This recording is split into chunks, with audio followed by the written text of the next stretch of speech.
There is a feeling that strikes without warning, often in the most mundane places. You are standing in line at a coffee shop, waiting for a train, walking through a crowded street, and then you see someone, a stranger whose face you have never seen before, whose name you do not know, whose life is completely separate from yours. But something happens in that moment that defies all rational explanation. Your heart rate increases. Your attention narrows. The rest of the world blurs into background noise, and you feel something that can only be described as recognition, as if you have known this person forever, as if you have been searching for them your entire life without realizing it. Within seconds, without a single word exchanged, you have constructed an entire narrative. You have imagined conversations, shared experiences, a future together. You have fallen in love with a complete stranger. And if you examine this experience honestly, you will realize something disturbing. You are not responding to who this person actually is. You are responding to who you have decided they are. You have projected an entire identity onto a blank screen, and this projection feels more real, more compelling, more important than any relationship with someone you actually know. This is not romance. This is not connection. This is one of the most powerful and dangerous psychological mechanisms ever created by human evolution. And until you understand why it exists, you will never understand why you keep falling in love with people who do not exist. Most people believe that falling in love with strangers is about chemistry, attraction, or fate. But the neuroscience and evolutionary psychology reveal something far stranger and more unsettling. The capacity to fall in love with strangers is not a romantic impulse. It is a survival mechanism that evolved to solve a specific problem faced by our ancestors, and that problem was genetic diversity. For most of human evolutionary history, humans lived in small, isolated bands of closely related individuals. Everyone you knew was either a sibling, a cousin, or a close relative.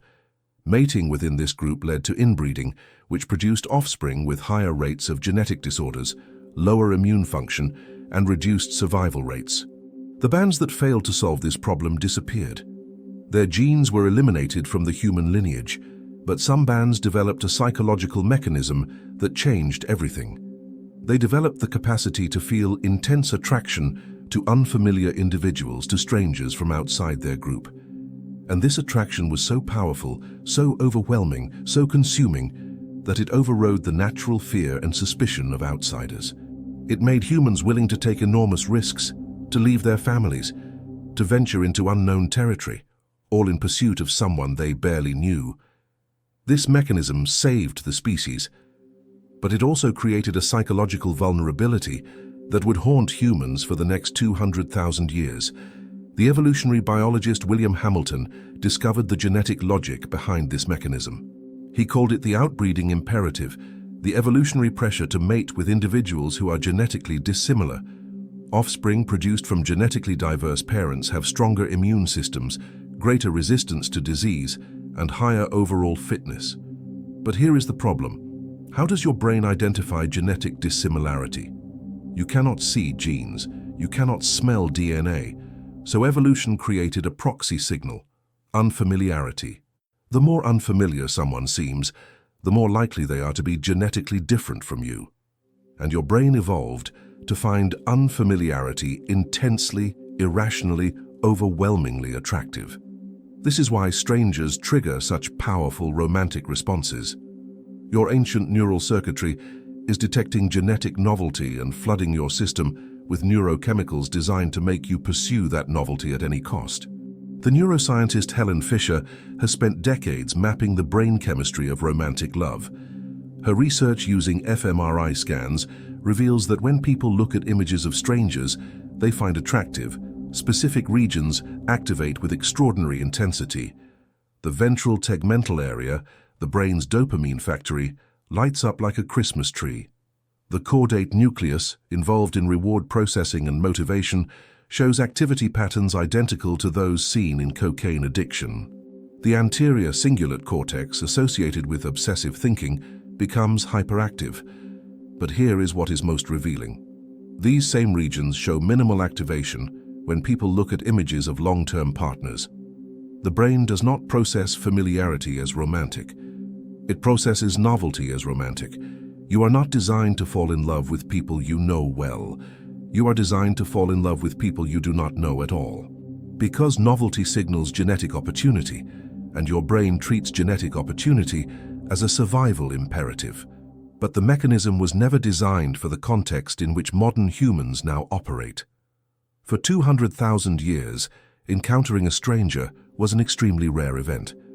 You might meet a handful of unfamiliar people in your entire lifetime, usually during intertribal gatherings or chance encounters with neighboring groups.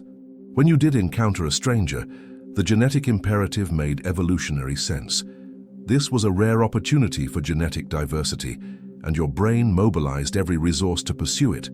But modern humans encounter thousands of strangers every single day. You walk through a city and pass hundreds of unfamiliar faces. You scroll through social media and see thousands of images of people you will never meet. You watch movies and television shows that expose you to carefully curated images of the most attractive humans on the planet. Your brain is being exposed to more genetic novelty in a single day than your ancestors experienced in a lifetime. And every single exposure triggers the same ancient mechanism: the dopamine surge, the obsessive focus, the overwhelming sense that this person is special, significant, meant for you. You are living in a world that is constantly activating an instinct designed to fire once or twice in an entire life. The psychologist Dorothy Tennov gave this phenomenon a name in 1979. She called it limerence, the involuntary state of intense romantic attraction characterized by intrusive thinking, emotional dependency, and fear of rejection. But here is what Tennov discovered that changed everything. Limerence has almost nothing to do with the actual qualities of the person you are attracted to.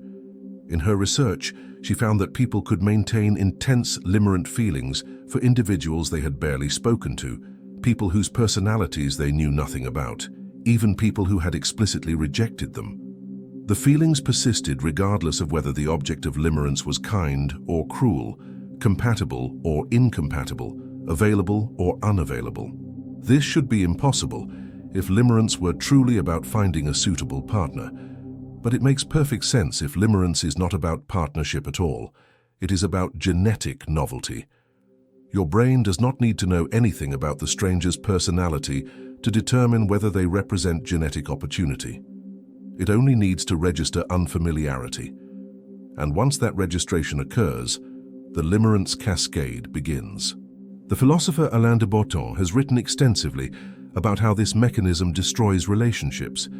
He argues that romantic love is essentially a misunderstanding, a case of mistaken identity, where we project our deepest needs and fantasies onto another person and then convince ourselves that this projection is real. We fall in love not with who someone is, but with who we need them to be. And strangers are the perfect canvas for this projection because they have not yet revealed anything that contradicts our fantasy. The less you know about someone, the more perfectly they can embody your idealized image. Every unknown detail becomes a space for imagination to fill with exactly what you want to be there. This is why the intensity of attraction often diminishes as you get to know someone. You are not falling out of love. You are discovering that the person you fell in love with never existed. You created them, and reality is now destroying your creation. The psychoanalyst Jacques Lacan took this insight even deeper. He argued that romantic love is fundamentally narcissistic, that what we call love for another person is actually love for our own idealized image reflected back to us. We choose partners who confirm the story we want to believe about ourselves. The stranger becomes a mirror in which we see not them, but our own projected identity. And this is why rejection by a stranger feels so devastating. You are not being rejected by someone you know. You are being rejected by your own fantasy. The idealized relationship you constructed in your imagination is being annihilated, and with it, the idealized version of yourself that relationship was supposed to validate. You are experiencing the death of a future that never existed and mourning a person who was never real. But the mechanism becomes even more insidious when combined with modern technology. Dating apps have weaponized the stranger attraction instinct with surgical precision. Every swipe presents a new stranger. Every profile is optimized to trigger maximum novelty response. The apps are deliberately designed to prevent familiarity from developing. Just as you begin to know someone, the algorithm presents 10 more strangers who seem even more promising. You are caught in an infinite loop of genetic novelty signaling, your dopamine system constantly activated but never satisfied. The psychologist Barry Schwartz calls this the paradox of choice. When presented with unlimited options, humans become paralyzed and dissatisfied. You cannot commit to anyone because the next swipe might reveal someone better.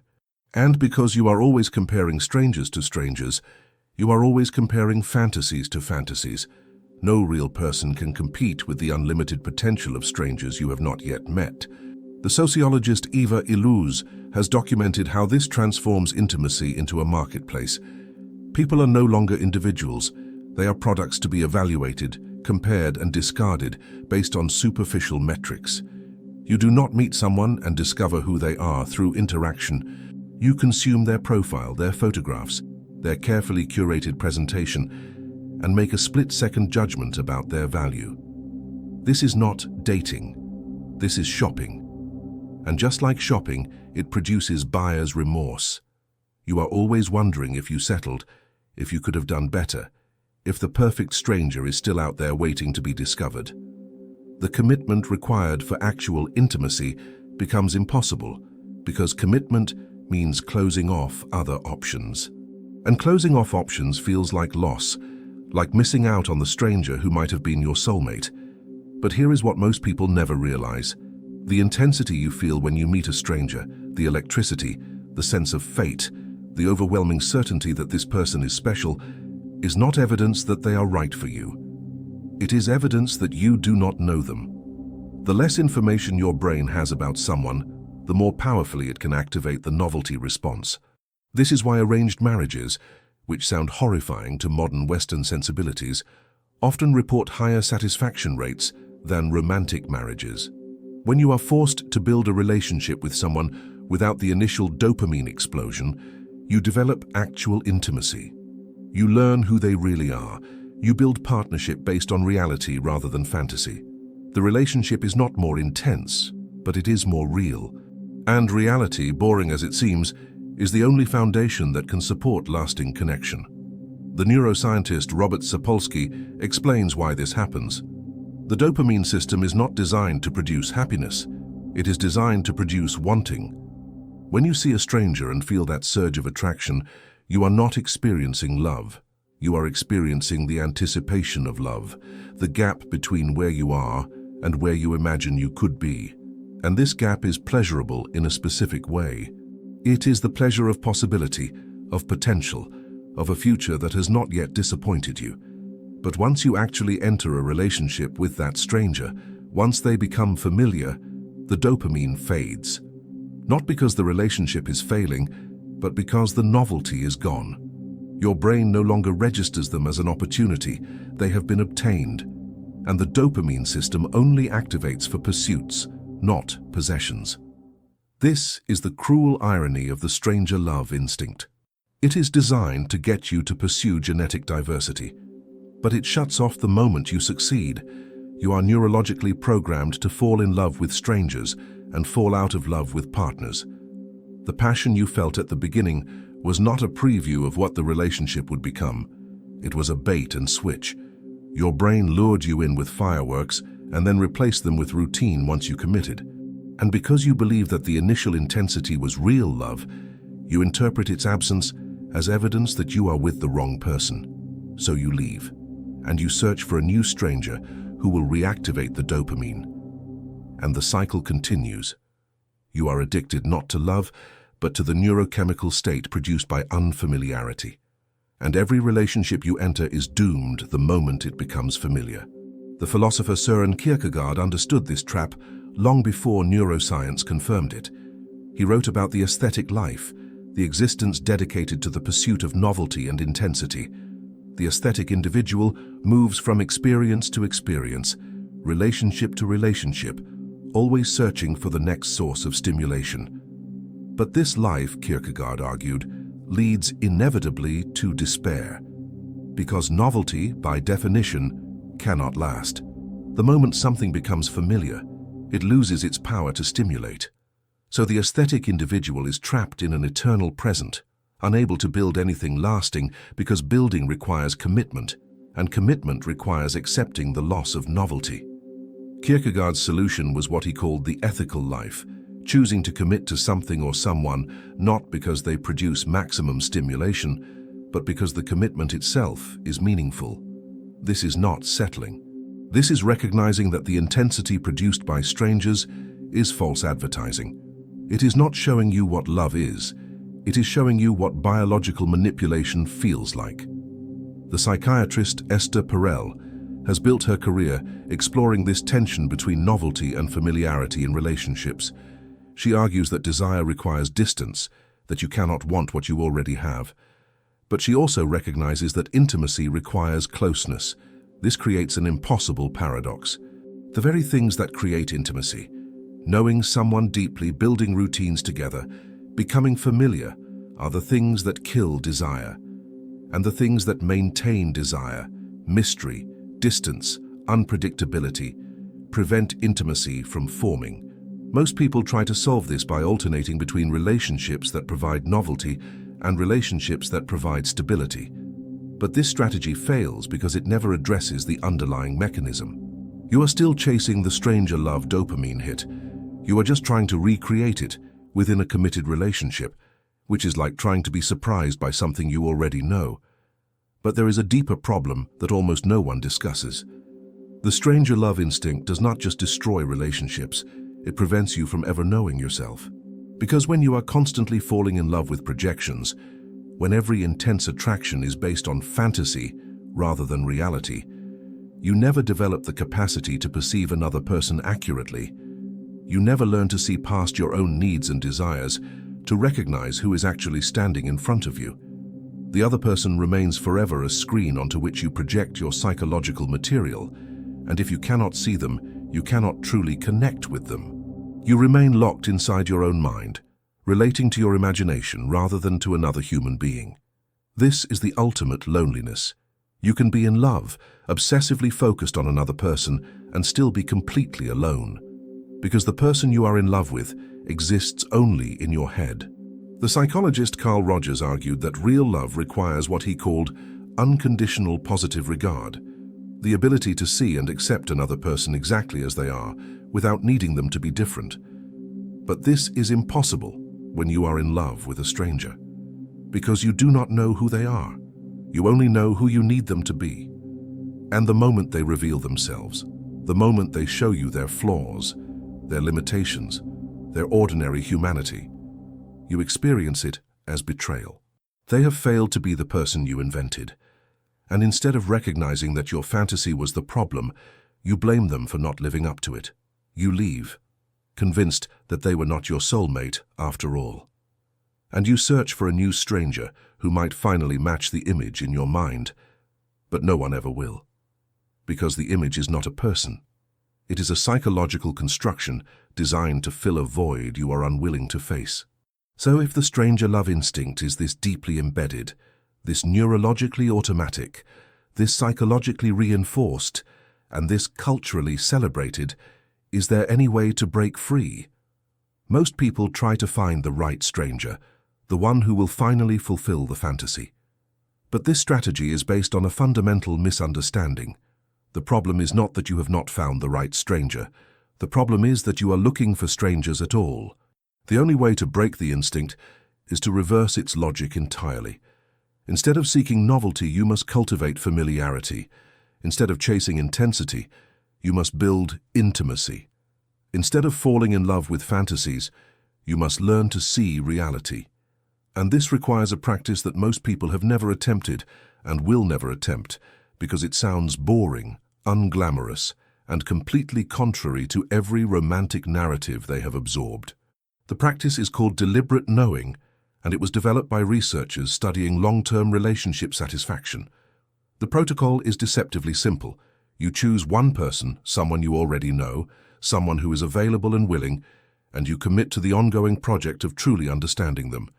Not understanding the image you have of them, but understanding who they actually are. And this requires something most people are unwilling to give: time, sustained attention. Curiosity about details that do not trigger dopamine. You ask questions not to find compatibility, but to discover reality. What do they actually think? What do they actually feel? What do they actually want? And crucially, you do this without judgment, without measuring their answers against your fantasy of what you wish they would say.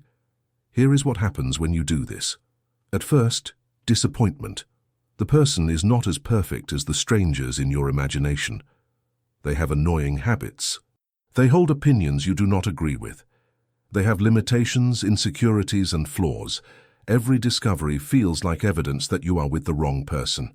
But if you stay with the process, if you continue the practice of deliberate knowing despite the absence of dopamine fireworks, something extraordinary begins to happen. You start to perceive depth. You discover that the person you thought was boring is actually complex in ways you never noticed. You find that their flaws are connected to strengths you had not recognized. You realize that their ordinariness is not a failure to be special. It is the texture of an actual human being who exists independent of your needs. And then comes the revelation that changes everything. You begin to feel something that has nothing to do with dopamine or novelty or the genetic diversity imperative. You feel recognition. Not the false recognition you felt when you saw their face for the first time and projected your fantasy, but real recognition. The recognition of seeing another consciousness, another center of experience, another person who is just as real as you are, struggling with their own fears and hopes and confusion. The philosopher Emmanuel Levinas called this encountering the face of the other. He argued that ethics begins the moment you truly see another person, not as an object to meet your needs, but as a being whose existence makes a claim on you. And this seeing is the opposite of the stranger love instinct. The stranger love instinct is about projection. This is about perception. And perception is only possible when novelty has faded enough for reality to become visible. The psychologist John Gottman, who has studied couples for over 40 years, discovered something that contradicts everything popular culture teaches about romance.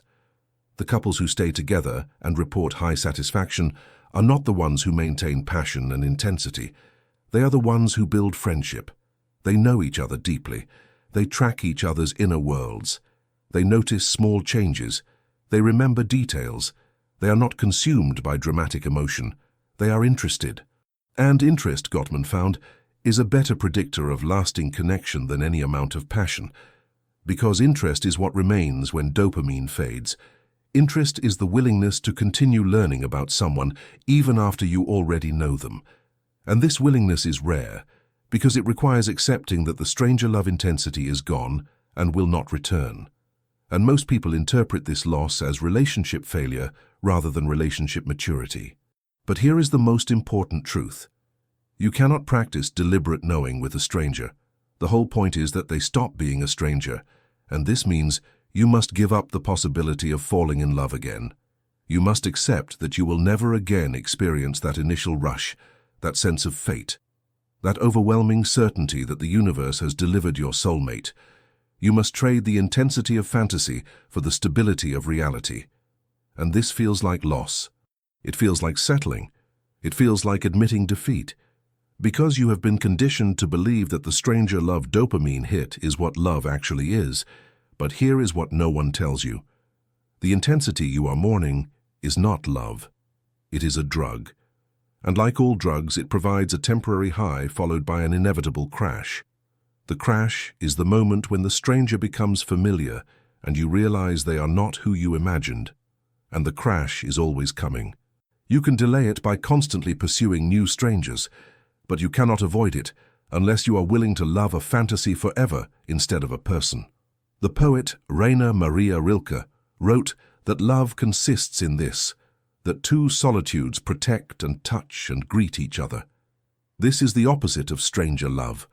Stranger love is the fantasy of merging, of finding completion in another person, of finally being understood without having to explain yourself. It is the dream that somewhere out there is a stranger who will know you better than you know yourself and love you, not despite your flaws, but because of them. But this dream is based on a lie. No one can know you better than you know yourself unless you tell them. And telling them requires vulnerability, time, and the willingness to be seen as you actually are, rather than as you wish to be seen. This is not romantic. This is terrifying. Because if they see you clearly and reject you, you cannot tell yourself they rejected a misunderstanding. They rejected you. But this terror is also the gateway to something stranger love can never provide. The experience of being truly known and accepted anyway. Not accepted because you successfully maintained the illusion of perfection. Accepted because someone saw your imperfection and chose to stay. The psychologist Brené Brown calls this wholehearted living, the courage to be imperfect in the presence of others. And it is only possible with someone who is not a stranger, because a stranger can only see your mask. They can only respond to your performance. The real you, the uncertain, afraid, flawed you remains hidden, and as long as it remains hidden, you remain alone. Not romantically alone, but existentially alone, known only to yourself, and even to yourself, only partially. This is how you break the stranger love instinct. You stop searching for the person who will complete you and start revealing yourself to someone who already sees you. You stop chasing the dopamine hit of novelty and start building the quiet satisfaction of being known. You stop falling in love with fantasies and start staying in love with reality. And reality is this: every person, when you truly know them, is both less than you hoped and more than you imagined. Less perfect, less extraordinary, less capable of saving you from yourself, but more real, more complex, more surprising in small ways that do not trigger dopamine, but do trigger something rarer. Interest, care, recognition. The sense that this person, ordinary as they are, matters to you not because of who you need them to be, but because of who they actually are. And when you finally experience this, when you stop measuring your partner against the infinite possibility of strangers and start seeing them as the only person on earth who knows what your ordinary Tuesday looks like, something shifts. You realize that the stranger love instinct was never about finding the right person. It was about avoiding intimacy, because intimacy requires being known, and being known requires giving up the mask. And giving up the mask means accepting that you are not the person you have been pretending to be. You are someone smaller, stranger, more afraid. And if you are with a stranger, you never have to reveal this. You can keep performing. But if you stay with someone long enough, if you practice deliberate knowing long enough, eventually the performance becomes impossible. They see through it, and then you face the moment that terrifies everyone. They see you, and you discover whether you are actually lovable. Most people never take this risk. They keep falling in love with strangers, keep chasing the intensity, keep believing that the next person will be different. But some people, a brave few, stop running. They choose one person and commit to the terrifying project of being known, and they discover what the stranger love instinct has been hiding from them their entire lives. That being loved as a fantasy feels like validation. But being loved as a reality feels like home, and home is not exciting. Home is not dramatic, home does not produce fireworks, but home is where you can finally stop performing, where you can be tired, uncertain, ordinary, and still belong. And belonging, it turns out, is what you were actually searching for all along, not in the stranger on the train, but in yourself. And you only find yourself by being seen, and you can only be seen by someone who is not a stranger, which means you must do the impossible. You must turn a stranger into someone who knows you, and then you must let them stay.